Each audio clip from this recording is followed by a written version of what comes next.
Welcome home to St. Anne's.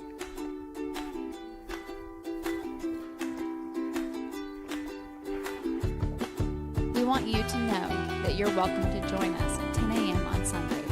Please be sure to hit subscribe to receive our sermons. We can't wait to meet you.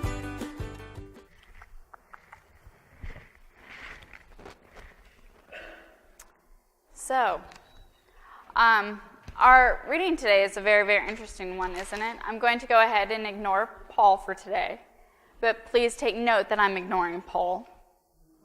Do you notice that I'm doing that? It's because I'm feeling very generous today, feeling very festive. That and I usually like to go with the gospel anyway, as you guys know. So I really like our gospel today because it reminds me of a meme that I've seen on Facebook. Yeah, I know. Y'all know what a meme is, right? If you don't know what a meme is, talk to me later. So there's a meme of this beautiful, beautiful image of white Jesus because, you know, he's in the Middle East, but whatever. It's fine. It's fine. Don't worry about it. And a young man, and they're sitting on a park bench because who wouldn't be sitting with Jesus on a park bench? The glow all around. And the young man says to Jesus, "Jesus, why is there so much destruction and evil and cruelty and all these horrible things in the world?" And Jesus says, "Funny, I was going to ask you the same thing." Yeah, and I really, really like that one. So here's what I love about this gospel. This gospel is all about the agency of the people experiencing the miracles. And perhaps my favorite, because you all know I'm a big feminist, is the story of the woman with the hemorrhage.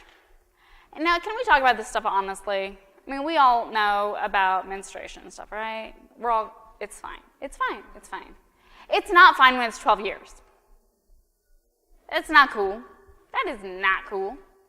And this woman has done every single thing possible to get better, as all of us would. And she can't seem to get better. Now, what we don't understand in our Western culture is that if you were experiencing something horrible like this, you would just hide it. You would go to church anyway. You would go to your doctor. You would do your best to get better.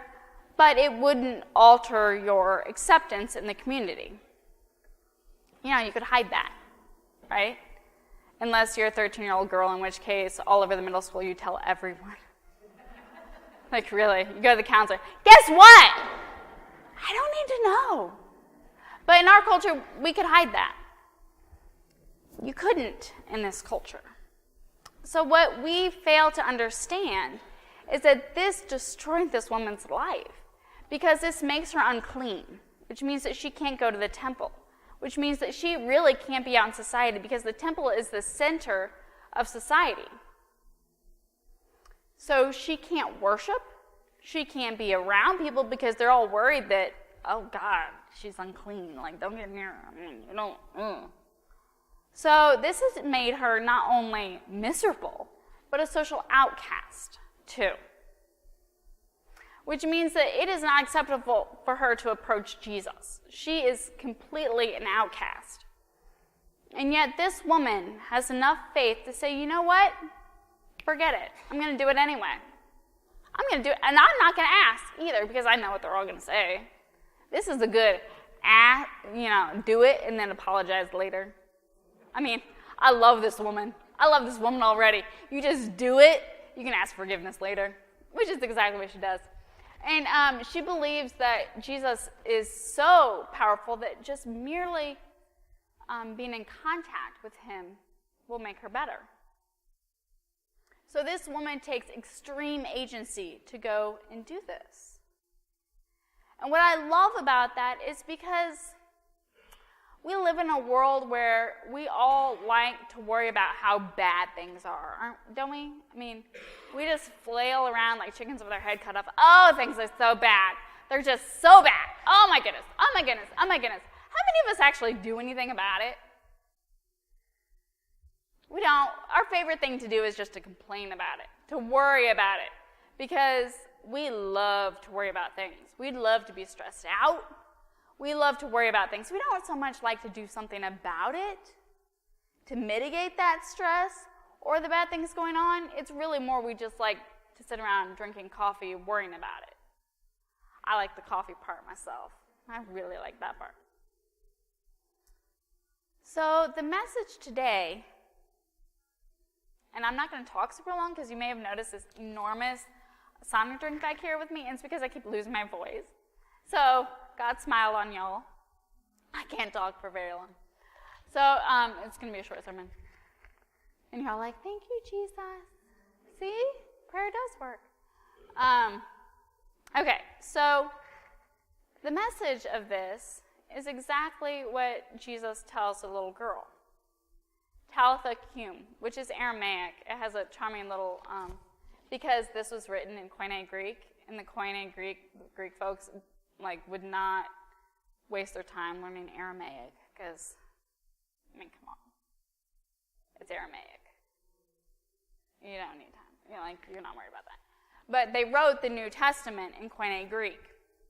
So those folks needed a handy little translation because Jesus spoke in Aramaic because he's one of those people, Y'all were here for that sermon. He's one of those people. If you weren't here for that sermon, talk to me later. One of my favorite sermons ever because I got to legitimately cuss during the service. It was awesome. Anyway, so they translate it for you, and it's Talitha cum, which means little girl, get up. Now, because we're not all little girls here, I'm going to say to you, cum, get up. Let's stop worrying so much about it. Get up and let's do something about it. Let's make our own miracles. Because God is with us in this. But God is with us in this, not doing it for us. Can I tell you one of my favorite jokes? Because, I was going to give you a short sermon, but then I changed my mind. Whatever, it's fine. So one of my favorite jokes is a flood comes. And the guy is in his house. Have you ever noticed that all my jokes, the butt end of the joke is these dudes? It's fine. Don't think too much about it. It didn't actually mean anything. And the flood is rising, and a big missive goes out saying, get out, the flood is coming, it's not safe. And he says, oh, no, my God will save me. Some of you have heard this joke, I know you have. My God will save me. So he doesn't leave, he stays. And then the water keeps rising.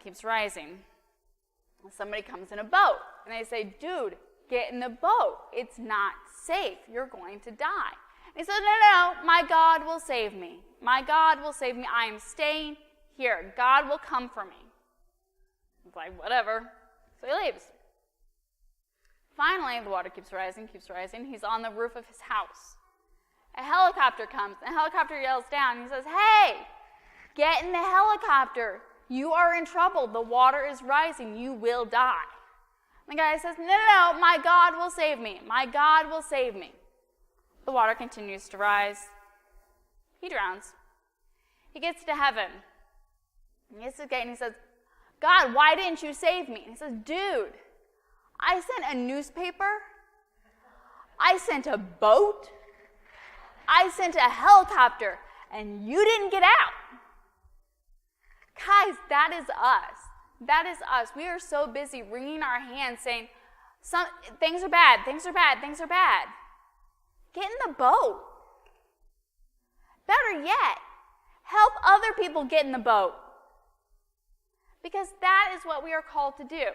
And I know we don't all agree on how things are bad or what that boat looks like. But my message to you is this. We need to help people get in the boat. That is our job. Our job. We work with God. We don't just wait, hoping that someone else will do something else. We are called to do those things. So I say to you again, cum, get up.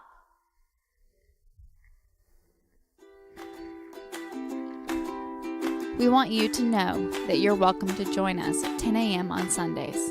Please be sure to hit subscribe to receive our sermons. We can't wait to meet you.